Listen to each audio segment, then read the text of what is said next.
Hey everyone, Mike Neely, Transformative Steps, your destination towards transformation.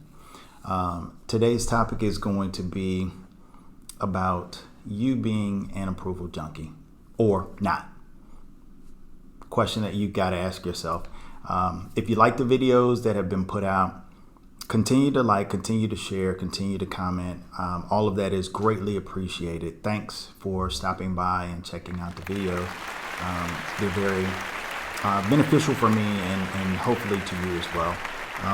Oftentimes my videos are because of conversations that I've had with clients or conversations that I've had with individuals just in passing.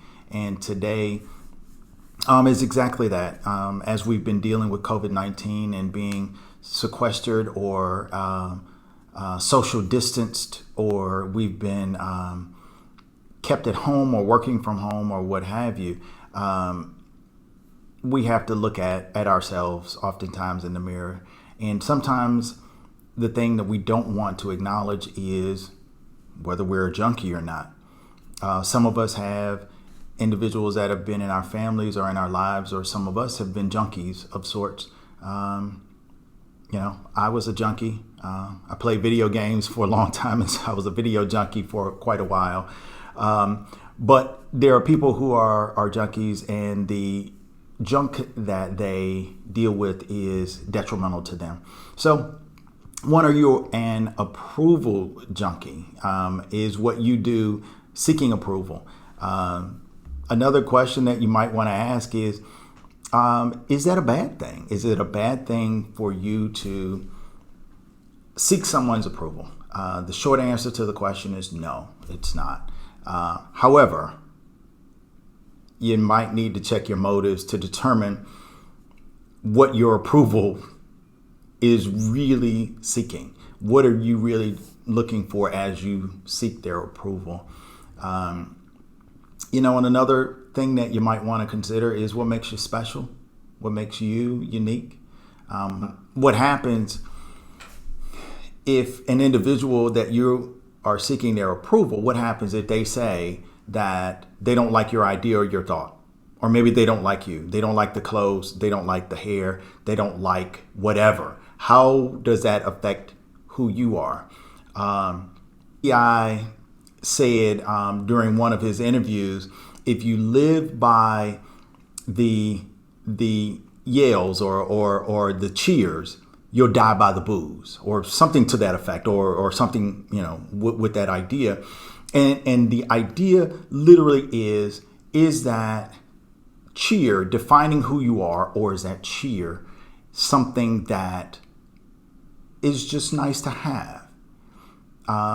If it defines who you are, that is a negative thing, because if it is taken away from you, now who are you? One of the things that I have said to my kids back in the day, name brands don't mean anything to me. Yes, I like very nice things. I like things that are made of nice quality. I like things that are going to last for long periods of time, but the actual name doesn't matter. And so if in fact I have a no-name shirt on, or no-name pair of jeans, or no-name shoes on, I can still rock that because I define how well that looks. I'm not concerned whether it is branded with a very expensive tag associated with it. That doesn't matter. And so my approval comes from me first. Everybody wants to have approval. Everybody looks for someone to kind of validate them, and hopefully that someone is you validating you first. If in fact you have influencers in your circle that say to you there are areas where you can improve, that's a beautiful thing, because the approval that they're handing you very specifically says it's time for you now to move from level whatever you're on to something higher.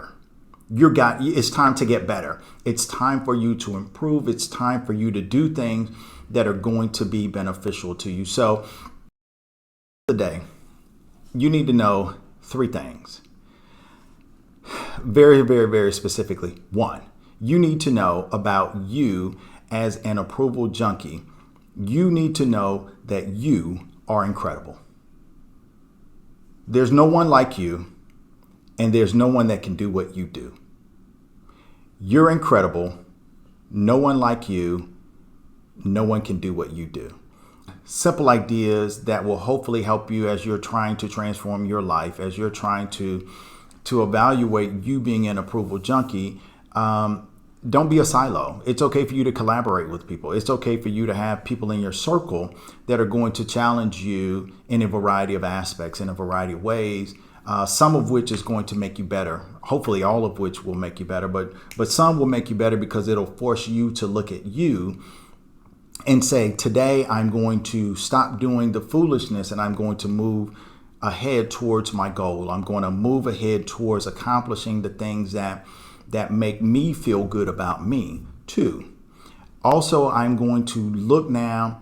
I'm going to be bold. I'm going to be fearless. I'm going to carve a path now. And some people use the phrase trailblazing. The idea behind trailblazing is that path did not exist until you stepped onto that particular environment, onto that stage, and you cut down the trees, you knocked down the obstacles, you created a path that did not exist prior. And the last thing, focus on the things that edify, focus on the things that build, focus on the things that are helpful for you. Again, Mike Neely from Transformative Steps. If you need help defining what those things are, feel free to reach out to us at transformativesteps.com. And remember, every journey starts with a single step. Let's get to stepping.